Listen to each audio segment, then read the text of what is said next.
자, 화이팅! 화이팅! 권영민 교수님, 다시 할게요. 저희 왜 그러죠? 암보다 더 발생 사망 원인 다시 하겠습니다. 버벅거렸네요. 저만 어려운 거 아니죠? 어렵습니다. 그죠? 네. 제가 자 이제 분위기를 바꿔서 네.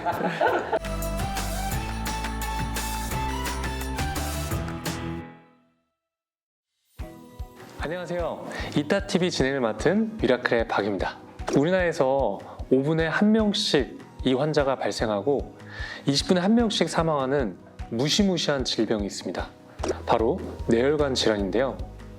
오늘은 뇌혈관 질환의 정의부터 퇴원 후 올바른 생활 관리 방법까지 자세히 알아보는 시간 가져보도록 하겠습니다.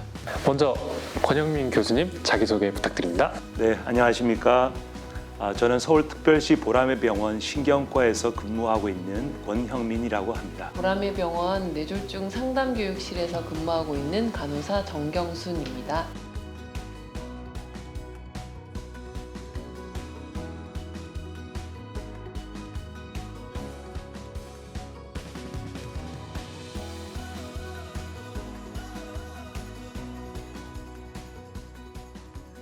저희 이따TV 역사상 이렇게 두 분이 한 자리에 모신 것은 완전히 처음입니다. 그래서 제가 지금 오늘은 좀 외롭지 않을 것 같습니다. 뇌혈관 질환 환자가 5분에 1명씩 발생하고 20분에 1명꼴로 사망한다고 하니까요. 와, 수치가 정말 충격적일 수밖에 없는데요. 먼저 뇌혈관 질환이 정확히 무엇인지 짚고 넘어가야 할 것 같아요. 네, 뇌혈관 질환이라고 하는 것은 뇌졸중 혹은 중풍이라고도 많이 말씀하시죠. 뇌에 혈액을 공급하는 혈관에 문제가 생기는 것인데요. 혈관이 막히거나 터져서 뇌 손상이 오고 그에 따라서 여러 가지 신체 장애가 나타나는 질환을 얘기합니다. 보통 60대 이후에 주로 발생하지만 최근에는 젊은 연령층에서도 증가하고 있는 추세고요. 통계청 자료에 보면 성인의 사망 원인 중 3위를 차지하고 있고요. 60세 이상으로 좁혀보면 사망 원인 1위를 기록하고 있습니다. 뇌혈관 질환을 우리 머릿속의 폭탄이라고 표현하기도 하잖아요. 위험한 질병으로 분류되는 이유가 무엇인가요? 뇌는 한번 손상이 되면 잘 재생이 되지 않고요. 회복이 되더라도 상당한 장애를 가지게 됩니다. 또한 뇌혈관 질환 발병 후에 지속적인 관리를 하지 않으면 시간이 지나면서 재발의 위험은 더욱 증가한다는 사실이죠. 재발이 반복될수록 신체 장애와 더불어서 인지 장애까지도 초래할 수 있기 때문에 가히 위력적이라고 할 수가 있습니다. 그럼 실제로 재발해서 다시 병원을 찾는 환자들이 많은가요? 네, 상당히 많습니다. 일례를 한번 들어보면 뇌경색이 한번 발생해서 편측 마비가 살짝 있었던 분인데요. 그 이후에 약을 제대로 드시지 않고 담배와 술을 끊지 못해서 재발한 경우가 있었습니다.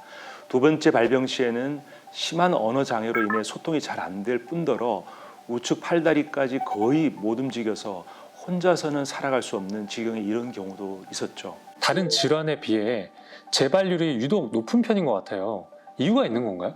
뇌혈관 질환은 유전병이 아니라 생활 습관병에서 기인하여 최종적으로 뇌혈관에 문제를 일으키는 것인데 지속적인 생활 습관 관리를 하지 않으면 악화가 또 다른 문제를 불러일으킬 수가 있죠. 특히 장애인의 경우 비장애인보다 뇌혈관 질환 발병률이 약 3배 정도 높은 것으로 밝혀졌고요.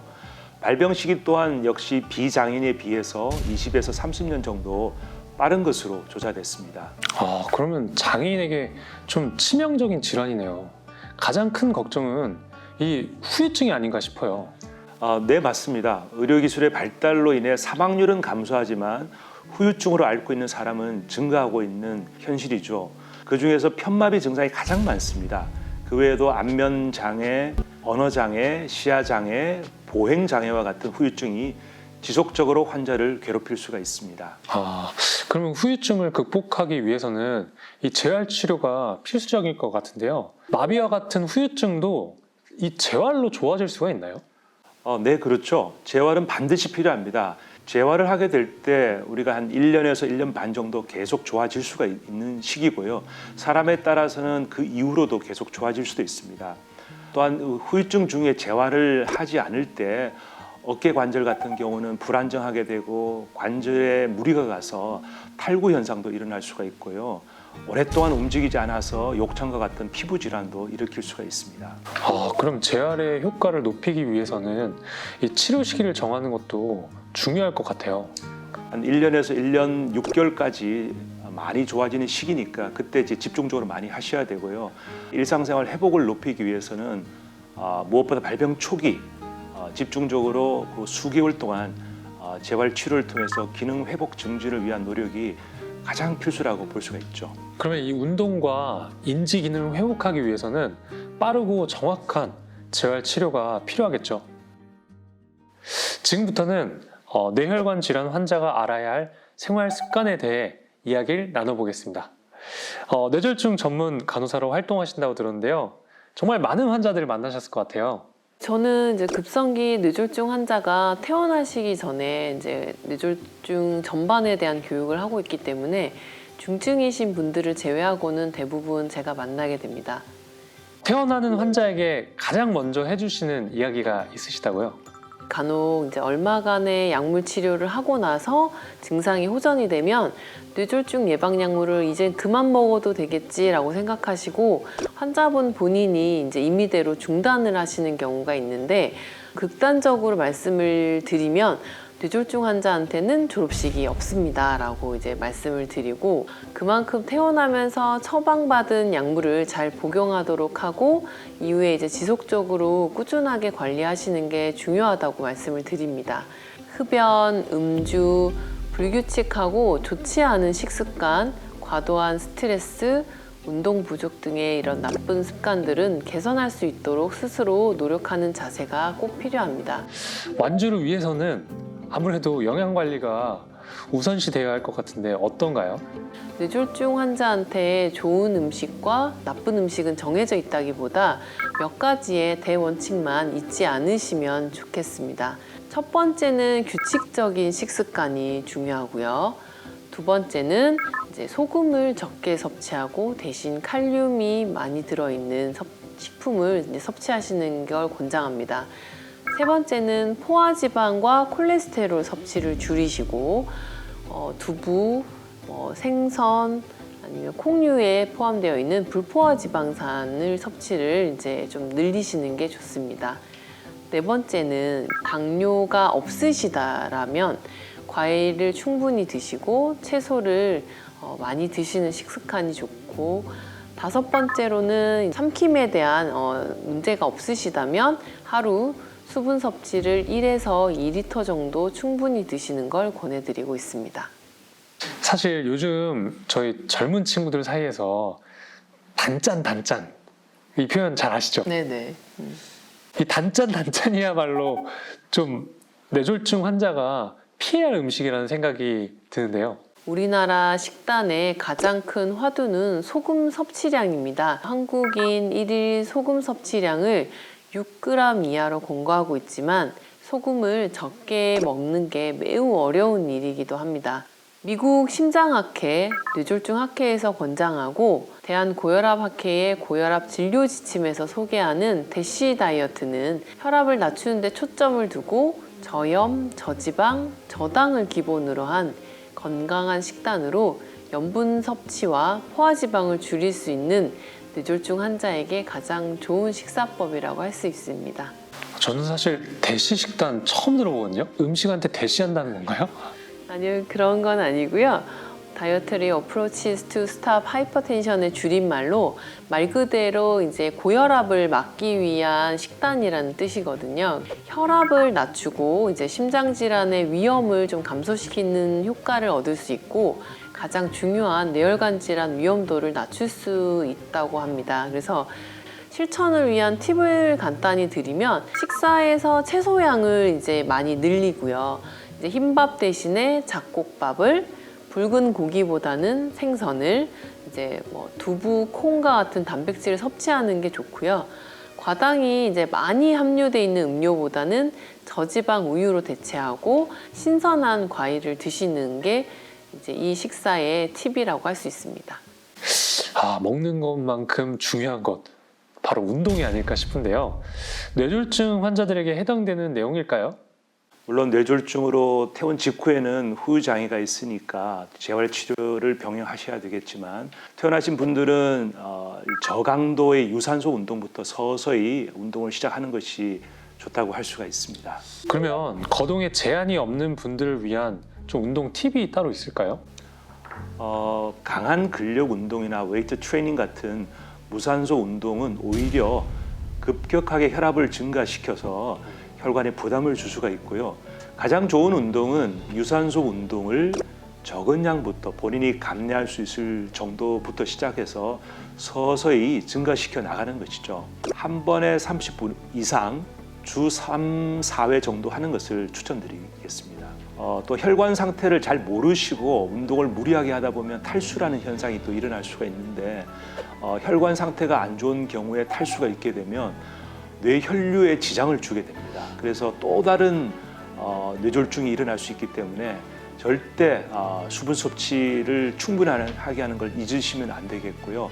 넘어지지 않도록 그 밸런스를 맞추는 운동도 중요하다고 볼 수가 있습니다. 그런데 지금 궁금한 게 지금까지 정말 많은 뇌졸중 환자들을 만나셨잖아요. 뇌졸중 환자들이 겪는 고통을 가장 가까이에서 지켜보는 분으로서 안타까운 상황을 많이 접하실 것 같아요. 실제로 뇌졸중 환자분들이 우울감에 대해서 호소를 많이 하시는데 뇌졸중 환자로 이제 살아가야 된다는 것, 재발에 대한 두려움, 이전과 다른 본인의 몸 상태에 좌절하시는 경우가 많습니다. 요즘에는 이제 적극적으로 사회생활을 해야 하는 젊은 연령대인 40에서 60대 뇌졸중 환자분들을 좀 많이 만나게 되는데 생활관리 방법에 대한 이야기보다는 우울감을 잘 이겨내실 수 있도록 격려하는데 좀 많은 시간을 할애하게 됩니다. 저도 정말 많은 분들이 이제 우울증 관련된 걸 저한테 질문도 많이 하시고 저도 작년에 한번 욕창이 엉덩이에 생겨가지고 누워만 있어야 했거든요. 그때 정말 감당할 수 없는 어려움이 찾아오더라고요. 환자가 우울감을 호소할 때 보통 어떤 방법을 추천하시나요? 걱정하시는 경험을 또 위로하고 나누고 하는 게 좀 중요한 것 같더라고요. 그래서 환자이기 때문에 사실은 어쩌면 너무도 당연한 감정일 수 있지만 사소한 느낌과 가깝게는 가족과 끊임없이 소통하는 것이 좋고 만약 이제 우울증 증세가 진단 받으신 지 3개월 이후에도 이어진다면 진료 보시는 담당 교수님께 그 증상을 상의를 하시고 약물 치료를 병행할 수 있는지를 좀 문의를 하시면 좋겠고요. 이제 우울한 감정으로 인해서 치료에 대한 의지가 꺾이고 중요한 회복 시기를 놓치게 될 수 있기 때문에 신체적인 그런 증상뿐 아니라 정신적인 증상에도 관심을 많이 기울일 필요가 있습니다. 마지막으로 뇌혈관 질환에 대한 정보를 얻을 수 있는 곳이 있다면 소개 부탁드립니다. 뇌졸중과 같은 뇌혈관 질환이 의심이 될 때는 곤역 심뇌혈관 질환 센터를 찾아가시면 급성 심뇌혈관 환자들의 치료 골든타임을 지킬 수 있도록 지역 내 전문의들이 진료 협력 체계를 갖추고 있습니다. 후유증으로 인해서 이제 장애에 대한 고민이 있으시다면 서울 남부 지역 장애인 보건의료센터와 같은 지역별 장애인 보건의료센터를 통해서 건강 정보는 물론 보건소 등의 유관기관 서비스 연계를 통한 관리를 추천드리고 있습니다. 지금까지 뇌혈관 질환의 위험성과 후유증을 줄일 수 있는 생활관리법에 대해 알아봤습니다. 특히 젊은 층에서 발생할 수 있는 비율이 높아진 만큼 항상 주의를 기울일 필요가 있겠다는 생각이 들었습니다. 교수님과 간호사님, 마지막으로 당부해야 할 말씀 부탁드립니다.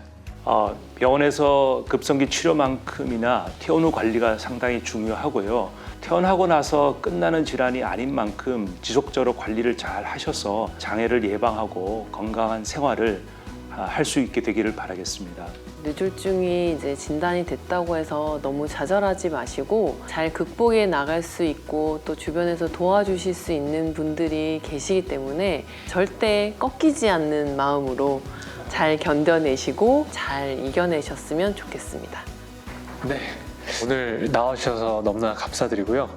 저희는 그럼 여기서 인사드리겠습니다.